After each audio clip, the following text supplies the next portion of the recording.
दुनिया को यकीन नहीं था, लेकिन ईरान अमेरिका के बीच बातचीत शुरू हुई, लेकिन ये बातचीत बीच में ही अटक गई।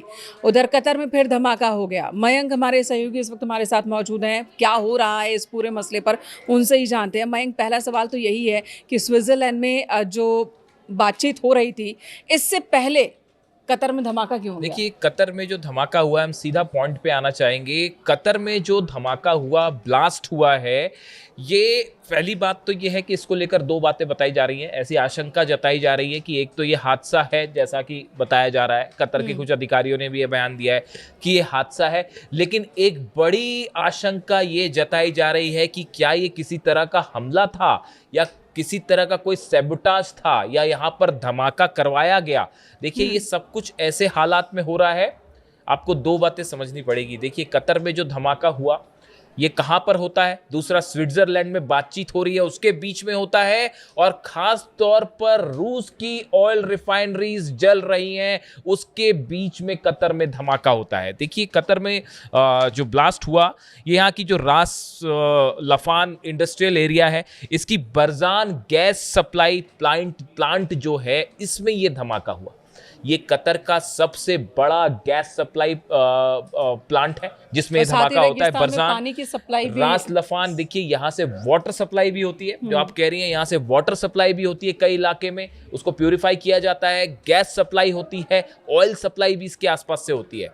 नुकसान कितना हुआ? ये वही जगह है जहां पर ईरान ने स्ट्राइक्स की थी।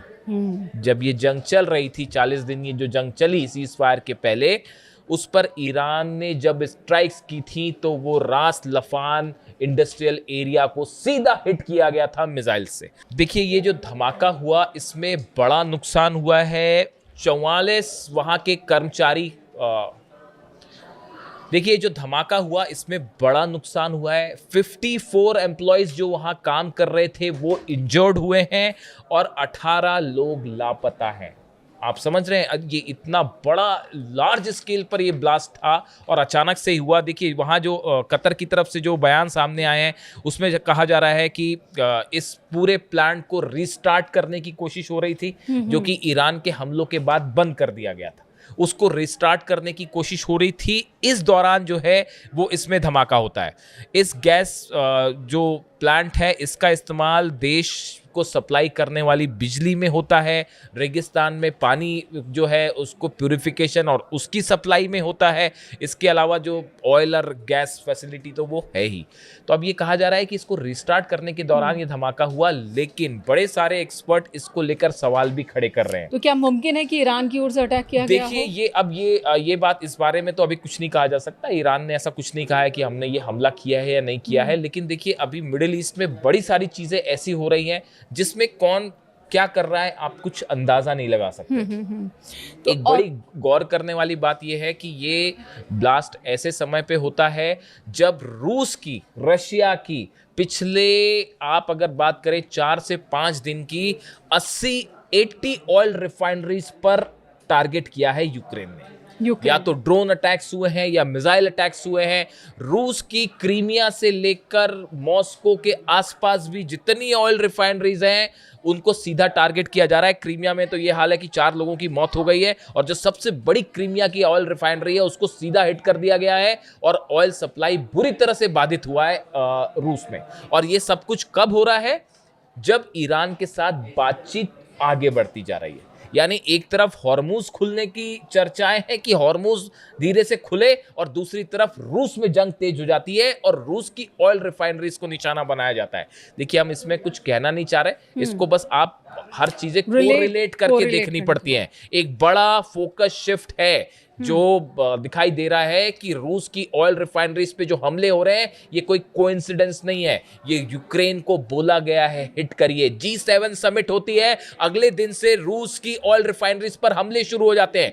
और देखिए, आप दोनों चीजें एक साथ नहीं हो सकती कि रूस की जो ऑयल रिफाइनरी वो भी जलने लगे और ईरान का सप्लाई तेल जो है वो भी रुक जाए। मुश्किल खड़ी हो जाएगी पूरी दुनिया में। तो कोशिश ये हो रही है कि ईरान के ऑयल को सप्लाई किया जाए धीरे से, हॉर्मुज खोला जाए और रूस को दबाया जाए। क्या इसका कोई कनेक्शन था कतर में जो धमाका हुआ उससे? अभी कुछ दावे नहीं है, किसी ने कुछ नहीं कहा है। तो आपका जो सवाल था कि ईरान ने ऐसा कुछ नहीं कहा कि हमने कोई धमाका किया, या नहीं किया, ईरान का इससे कोई लेना देना जी नहीं। मयंक, उधर जो बातचीत स्विट्जरलैंड में हो रही थी उसे लेकर भी कई सारी चीज़ें आ गई कि ट्रंप ने धमका दिया, धमकी की वजह से जो ईरान के प्रतिनिधिमंडल थे उन्होंने बीच में ही छोड़ दी बातचीत। विस्तार से बताएं वहाँ क्या हुआ? उम्मीदें बहुत ज़्यादा थी नहीं, लेकिन और भी ज़्यादा बिगड़ गई। अब देखिए कल जो तस्वीरें आई वो बड़ी मैंने गौर से देखी, कल रात भर मैंने इसको फॉलो किया। स्विट्जरलैंड में देखिए जहां मुलाकात हो रही थी जिस जगह पर, पहली तस्वीर सामने आई कि वहां के एक हॉल में अब्बास अराक्ची विदेश मंत्री ईरान के एंटर करते हैं। सामने शहबाज शरीफ पाकिस्तान के प्रधानमंत्री खड़े हुए थे, क्योंकि वो भी उस डेलीगेशन का जो दो कंट्रीज कतर के साथ वो भी मौजूद थे वहां पर। शहबाज शरीफ ने अब्बास अराक्ची को वेलकम किया। उसके बाद शायद शहबाज शरीफ की ये कोशिश थी कि अब्बास अराक्ची जो हैं वो जेडी वेंस से भी मिले, लेकिन वो नहीं मिले। अमेरिका के उपराष्ट्रपति से भी मिले, लेकिन अब्बास अराक्ची ने तुरंत मना कर दिया। वो वहां से पलटते हैं और अलग चले जाते हैं। यानी एक हॉल में अमेरिका का डेलीगेशन भी मौजूद था, जेडी वेंस भी मौजूद थे, स्टीव विटकॉफ भी मौजूद थे, जेरेड कुशनर भी मौजूद थे, लेकिन अब्बास अराक्ची ने किसी से बात नहीं की। हालांकि ऐसी कोशिश थी शहबाज शरीफ की, ऐसा लगा बॉडी जेस्चर से कि वो चाह रहे हैं कि वो उनसे भी मिले, लेकिन अब्बास अराक्ची ने मिलने से मना कर दिया। उसके बाद देखिए बात शुरू होती है। बात शुरू हुई, करीब 80 मिनट की बात हुई। इस 80 मिनट में क्या हुआ और 80 मिनट के बाद क्या हुआ, ये दोनों बेहद ही इंटरेस्टिंग बातें हैं। देखिए एक तो बातचीत जब शुरू हुई उसमें जो पहली बात ये हुई कि हम आने वाली बातचीत जो होगी 60 दिन की, इसके लिए हम एक रोड मैप तैयार करेंगे। रोड मैप तैयार नहीं है, रोड मैप तैयार करेंगे। आप समझिए इस बात को। दूसरी बात कि एक मैकेनिज्म तैयार किया जाएगा कि कैसे कैसे मुद्दों पर बात हो। मैकेनिज्म तैयार नहीं है, मैकेनिज्म तैयार किया जाएगा। ठीक है, आप समझिए इस बात को। फिर तीसरी बात ये कही गई कि जो टेक्निकल मुद्दे हैं कि न्यूक्लियर मुद्दे का क्या होगा, यूरेनियम एनरिचमेंट लेवल का क्या होगा, इसके लिए एक हाई लेवल कमेटी बनाई जाएगी जो चर्चा करेगी कि क्या करना है। ये भी फ्यूचर टेंस में चल रहा है मामला। हाँ, फिर चौथी बात हुई कि न्यूक्लियर जो मुद्दा है उस पर भी चर्चा के लिए एक ग्रुप बनाया जाएगा। यानी ये जितनी 60 दिनों में चर्चा कुछ नहीं हुई साहब अभी तक। ना यूरेनियम पर चर्चा है, ना न्यूक्लियर मुद्दे पर चर्चा है, ना हॉर्मूज पर चर्चा है, ना हथियारों, किसी चीज पर कोई चर्चा नहीं हुई। कल जो बैठक हुई उसमें यह था कि हम बातचीत कैसे करेंगे इसको लेकर बस बात हुई। और साथ में, और देखिए एक बात और समझ जाइए, ईरान अब हर बातचीत को अपनी शर्तों पे करेगा। ये बात ईरान का स्टैंड जो है पूरी दुनिया के सामने क्लियर। ईरान ने कल सबसे पहली बात तो यहां से शुरू हुई, ईरान की तरफ से कहा गया, अब्बास अराक्ची साहब की तरफ से कहा गया कि इस एमओयू का जो साइन किया है, इस एमओयू की पहली कंडीशन ये है कि लेबनान पर हमले रुकने चाहिए। लेकिन इजराइल तो रुकने को तैयार नहीं है। इजराइल रुकने को तैयार नहीं है। डोनाल्ड ट्रंप या तो रोकना नहीं चाहते या रोकने का सिर्फ दिखावा कर रहे हैं, या इजराइल उनकी सुन नहीं और रहा। या इजराइल सुन नहीं रहा। लेकिन ये इजराइल सुन नहीं रहा, इस बात से मैं व्यक्तिगत रूप से सहमत नहीं हूं, क्योंकि नेतन्याहू और ट्रंप के बीच में आपको लाख ऐसी खबरें मिल जाए कि अब ट्रंप नाराज हो गए हैं नेतन्याहू से और नेतन्याहू उनकी बात नहीं मान रहे। ऐसा कुछ नहीं है, ये सिर्फ मीडिया को दिखाने का एक दिखावा होता है। बड़े सारे एक्सपर्ट से मानते हैं, ईरान ये मान के चलता है, अमेरिका और इजराइल के बीच, ट्रंप और नेतन्याहू के बीच जितनी चीजें होती है वो प्री प्लान होती है। अगले वीडियो में तो अब यहाँ उधर लेबनान पे ईरान का हमला, इजराइल की ओर से हमला नहीं रोकना, ईरान का इस जिद पर कि पहले ये इस हमले को रुकवाओ, अमेरिका की तरफ से यानी कि ट्रंप की ओर से धमकी दे देना, वो भी तब बातचीत चल रही है, कोशिश हो रही है। अब तो देखिए ये धमकाया क्यों उन्होंने? अब ये अपने आप में एक बड़ी इंटरेस्टिंग बात है। अब आप खुद सोचिए कि बड़ी मुश्किल से ईरान इस बातचीत को तैयार हुआ, बातचीत के टेबल पर आने अब वो बातचीत अभी जो है वो शुरू ही हुई थी कल स्विट्जरलैंड में। उसके बीच डोनाल्ड ट्रंप का ये बयान आ जाता है कि अगर आपने हिजबुल्लाह की मदद बंद नहीं की तो हम ईरान पे फिर ऐसा हमला करेंगे कि वो आपने कभी नहीं देखा होगा, और ऐसा कर देंगे, वैसा कर देंगे। ईरान ने भी पलटवार किया। बातचीत के बीच आप ईरान को धमकी दे रहे। उसका नतीजा ये हुआ, तुरंत ईरान का डेलीगेशन सबके सामने, जेडी वेंस बैठे रह गए, स्टीव विटकॉफ बैठे रहे, जेरेड कुशनर बैठे रहे, जितने डेलीगेशन के जो बीच में मध्यस्थता कर रहे हैं, पाकिस्तान का डेलीगेशन बैठा रह गया, कतर का डेलीगेशन बैठा रह गया, इजिप्ट का डेलीगेशन बैठा रह गया। ईरान के प्रतिनिधि वहां से तुरंत उठे, अब्बास अराक्ची, गलीबाफ साहब, और उठ के वो बाहर चल दिए। उन्होंने साफ कहा कि देखिए ये धमकी देना तो पहले बंद करिए, ये आप जो बातचीत के बीच बीच में धमकी दे रहे। और आप देखिए बड़ी हैरान करने वाली बात है, आप खुद सोचिए जरा इसका लॉजिक कि जहां एक तरफ डोनाल्ड ट्रंप लगातार ये कोशिश कर रहे हैं किसी तरह से बातचीत हो जाए, डोनाल्ड ट्रंप लिटरली गिड़गिड़ा रहे हैं। ये जो 14 पॉइंटर्स का जो समझौता है, इसमें एक पॉइंट को छोड़ के 13 बिंदु ऐसे हैं जिसमें अमेरिका झुक गया ईरान के सामने, सिर्फ एक पॉइंट को छोड़ के, यूरेनियम वाले पे। उसमें भी उनका कहना है कि एनरिचमेंट नहीं रोकेंगे, हाँ, हम हथियार नहीं बनाएंगे, उसमें भी ईरान, लेकिन हाँ, एनरिचमेंट लेकिन जारी रखेंगे। फिर अब ऐसी सिचुएशन में बातचीत के बीच डोनाल्ड ट्रंप का ये बयान क्यों आया? क्या नेतन्याहू के दबाव में बयान आया? क्या जो लॉबी है, जो इजराइल के साथ खड़ी हुई है, जो हथियारों का बड़ा बिजनेस करती है, जो ये चाहती है कि ईरान पर हमले होते रहे, क्या उनके दबाव में डोनाल्ड ट्रंप ने ये बात कही बीच में? क्या डोनाल्ड ट्रंप खुद चाह रहे थे कि बस बातचीत जो है वो डिरेल हो जाए? कई एक्सपर्ट ये बात कर रहे हैं कि डोनाल्ड ट्रंप सिर्फ बातचीत के जरिए अपना टाइम लगवाना चाहते हैं। टाइम जो है वो, देखिए इलेक्शन है नवंबर में, किसी तरह से इलेक्शन को निकाला जाए, उसके बाद फिर हमला किया जाए। क्या ये प्लान है? क्या डोनाल्ड ट्रंप खुद नहीं चाहते कि बातचीत आगे बढ़े? ऐसा कई एक्सपर्ट्स की राय है। जिस तरह से कल उन्होंने ये बयान दिया, ये बिल्कुल वैसा ही सुसाइडल बयान था। अगर कोई बातचीत वाकई करना चाहता होता तो बीच में इतने आपने जंग देख ली, इतने आप 100 दिनों से ज्यादा से आप लड़ रहे हो ईरान से, आपको समझ नहीं आई कि आप ईरान को नहीं झुका सकते? बच्चे को ये बात समझ में आ गई है कि किसी कीमत पर ईरान को ना बातचीत में झुकाया जा सकता है, ना जंग में झुकाया जा सकता है। तो फिर आपने बीच में बयान क्यों दिया? और दूसरी बात, यूरेनियम वाली बात, देखिए डोनाल्ड ट्रंप ने कहा कि अगर जो है वो आप हिजबुल्लाह की मदद बंद नहीं करोगे तो फिर हम वैसे ही हमला करेंगे जिस जैसे पिछले हफ्ते करते। ईरान का डेलीगेशन उठ के चला गया। उसके बाद जो है ईरान की तरफ से कहा गया पहले डोनाल्ड ट्रंप माफी मांगे, उसके बाद ही हम बात शुरू करेंगे। लेकिन फिर बड़ी मुश्किल से जो है वो किसी तरह से चीजों को स्थिति को नियंत्रण में किया गया और उसके बाद फिर कुल मिला के इन्हीं बातों पर चर्चाएं हुई।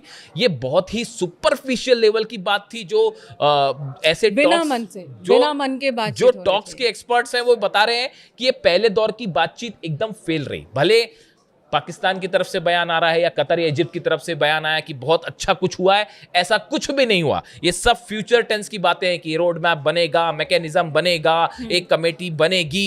ये बहुत ही उथली लेवल की बातचीत है और शायद ये विश्वास की कमी बता रही है और डोनाल्ड ट्रंप पे वैसे ही विश्वास नहीं किया। और मैं बात हम इजराइल की भी करेंगे कि आखिर इजराइल के मन में क्या है, नेतन्याहू क्या चाह रहे हैं। लेकिन उससे पहले एक और वीडियो की बात कर लेते हैं इसी बातचीत के दौरान कि जब डेलीगेशन कतर का पहुंचा, उन्होंने भी पाकिस्तान के प्रधानमंत्री से तो मुलाकात की, गले मिले, लेकिन जेडी वेंस को, अमेरिकी उपराष्ट्रपति को, उन्होंने भी नजरअंदाज कर दिया। इसके अब क्या मायने? अब देखिए यहाँ पे असल में हो क्या रहा है। देखिए मिडिल ईस्ट में आज की डेट में हालात ये है कि जितने अरब देश हैं वो सब के सब अब इस बात को महसूस कर चुके हैं अच्छी तरह से कि अमेरिका उनकी सुरक्षा नहीं कर सकता। ये एक बहुत बड़ा भ्रम था जो टूट चुका है और बेवजह वो युद्ध में घसीटे जा रहे हैं। बात नंबर 1। बात नंबर 2 जो आप कह रही हैं, अरब का कोई देश इस जंग में अंदर नहीं जाना चाह रहा क्योंकि सबको पता है कि यूएई का क्या हाल हुआ, सऊदी का क्या हाल हुआ, कतर का क्या हाल हुआ, जॉर्डन का क्या हाल हुआ। आप देखिए इकोनॉमिक सिचुएशन अरब की क्या है। पूरी ऑयल सप्लाई रुकी हुई है, टूरिज्म रुका हुआ है, गैस सप्लाई रुकी हुई है, जहाज नहीं निकल पा रहे हैं। हालात देखिए अरब देशों की क्या है। अमेरिका कुछ मदद कर पा रहा है? कोई मदद नहीं कर पा रहा। अरब देश ये भी समझ गए हैं ये जो $30 बिलियन की कहानी है कि 30 बिलियन ये भी अरब देशों के सिर पर डाली जाएगी। आप ये भी समझ लीजिए, आप चालाकी समझिए क्या है, ये भी अरब देशों से ही वसूला जाएगा। मार खाएं अरब देश, पैसा दे अरब देश, सुरक्षा आप उनकी कर मत पाओ, जहाज जले अरब देशों के, ऑयल रिफाइनरीज में धमाके हो अरब देशों के, तो फिर अरब देश अमेरिका की बात क्यों मानने लगा और क्यों माननी चाहिए? ये भी आप समझिए। ये बात अब साफ हो चुकी है मिडिल ईस्ट में आप। और देखिए ये जो 14 पॉइंटर अगर एमओयू साइन हो गया, देखिए इसको कभी अमेरिका नहीं साइन होने देगा, इसको कभी इजराइल साइन नहीं होने देगा। अगर ये शर्त पूरी हो गई और ये सब कुछ ऐसे ही चलता रहा, आप देखिए विद इन 5 ईयर्स, 5 साल के अंदर ईरान दुनिया का सबसे बड़ा सुपर पावर इकोनॉमिकली उठ के खड़ा हो जाएगा। इतना ज्यादा ऑयल है ईरान के पास। आपने 30 साल से ईरान के ऑयल को बाजार में नहीं आने दिया, उसके बाद भी आज ईरान अपने दम पे लड़ रहा है, बिना किसी के सपोर्ट पे लड़ रहा है और अमेरिका और इजराइल घुटने पे। और अब जब उसका ऑयल खुल जाएगा, सारे प्रतिबंध लगभग सारे प्रतिबंध हट जाएंगे, तो फिर सोचिए कितना तेज डेवलपमेंट हो सकता है ईरान में। वो जो ब्रिज गिराए थे और कह रहे थे कि 10 साल बाद बनेंगे, वो 90% बना लिए गए। ये जो नुकसान हुआ ईरान को, जिसमें जो मिसाइल्स मारी गई, टॉपहॉक मिसाइल्स, कहीं किसी ब्रिज को गिरा दिया गया, रेलवे ब्रिज को नुकसान कर दिया गया, कहीं कोई एयरपोर्ट को नुकसान कर दिया गया, इंफ्रास्ट्रक्चर गिराए गए, उसमें से 70% से 90% फिर से खड़े कर लिए हैं ईरान ने जी। तो अब ऐसी हालत में नेतन्याहू क्या करेंगे? नेतन्याहू ने साफ कर दिया है, लेबनान से सेना वापस नहीं बुलाई जाएगी। ईरान का स्टेटमेंट साफ है कि अगर सेना आप वापस नहीं बुलाएंगे तो इजराइल के साथ जंग तय है। पूरे इजराइल को खत्म करने की वो धमकी दे रहे हैं। ईरान की तरफ ईरान से का मनोबल बढ़ा हुआ है, क्योंकि हर जगह विन विन कंडीशन में इस वक्त ईरान दिख रहा है। बिना किसी सपोर्ट के ईरान ने अमेरिका, इजराइल, सऊदी, कतर सबको नाको चने चबवा दिए।